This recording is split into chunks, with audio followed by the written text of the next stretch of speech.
liquidité. Donc, il est important de se faire un coussin. Voilà. Après, quel est le pourcentage? Nous reviendrons là-dessus. Ensuite, nous passons aux actions. Alors, les actions, c'est tout simplement un titre de propriété d'une portion du capital d'une société. Voilà. Vous avez une action, vous avez le titre de propriété proportionnel à la valeur que vous avez investie. L'action consistant à émettre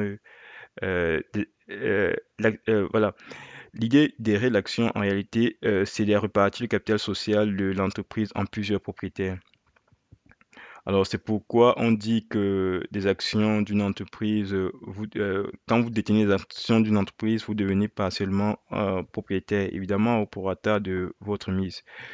Cela signifie en réalité que vous gagnerez de l'argent si la société se porte bien et votre argent perd de la valeur si l'entreprise se porte mal. Dans l'extrême des cas, vous pouvez tout simplement perdre votre mise totale si l'entreprise fait faillite.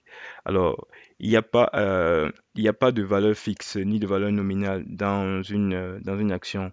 Elle ne procure aucune valeur fixe et est sans échéance.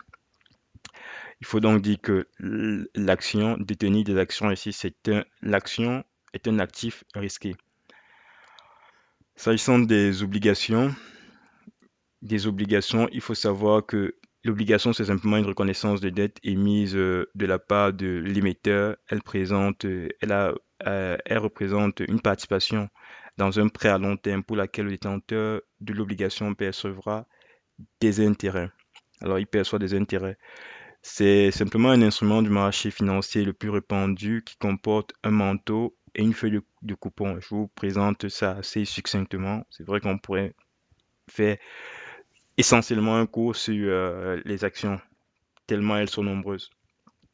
Alors, elle offre un taux d'intérêt qui donne droit au paiement d'un coupon périodique, un prix d'achat et une durée d'emprunt et un prix de remboursement à l'échéance. On distingue aujourd'hui des obligations à long terme, des obligations à court terme, et elles peuvent être émises par une entreprise privée, par un État, par un établissement de crédit, et même par j'allais dire, pas des régions, des villes. Voilà, parce qu'aux États-Unis, par exemple, vous avez ce qu'on appelle des villes, des mairies, vous avez des obligations municipales. Alors, comme je disais tantôt, les obligations sont nombreuses. Vous avez des obligations qui sont structurées, vous avez les obligations du trésor, vous avez par exemple, les bons du trésor. En France, on vient de l'agence, euh, l'agence de trésor.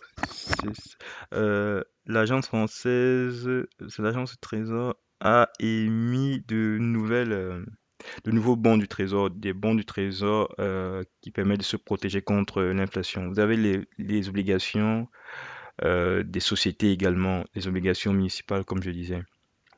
Alors, il y a généralement un point qui revient, c'est de pouvoir faire cette comparaison toujours entre l'action d'une part et les obligations d'autre part.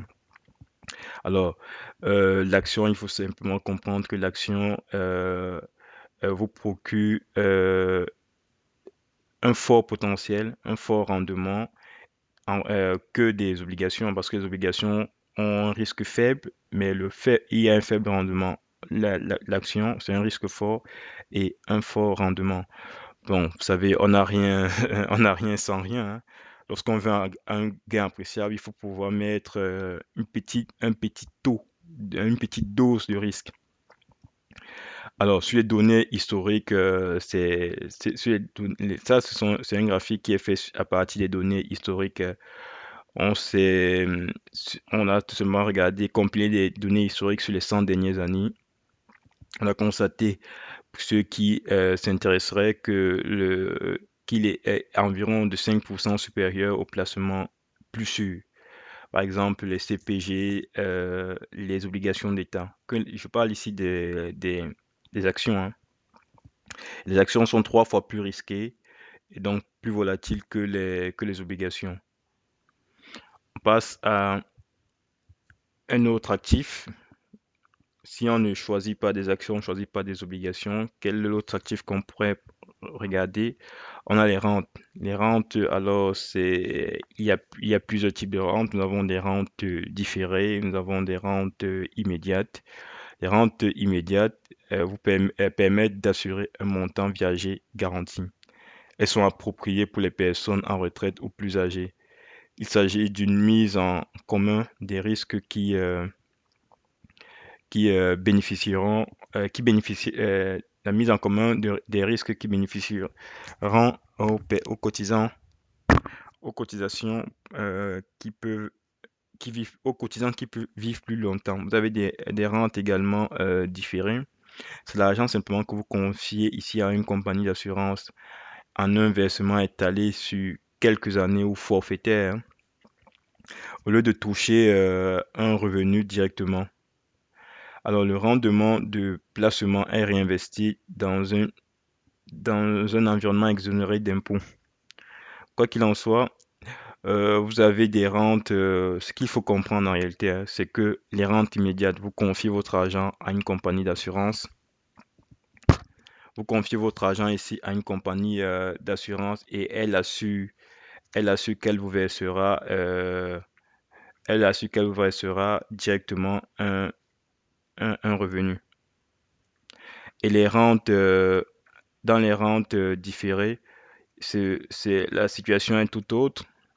Vous avez les rentes fixes, vous avez des rentes variables, vous avez des rentes hybrides, vous avez énormément de rentes différées, ce qui vous permet de générer effectivement ce revenu viager qui vous assez rapidement.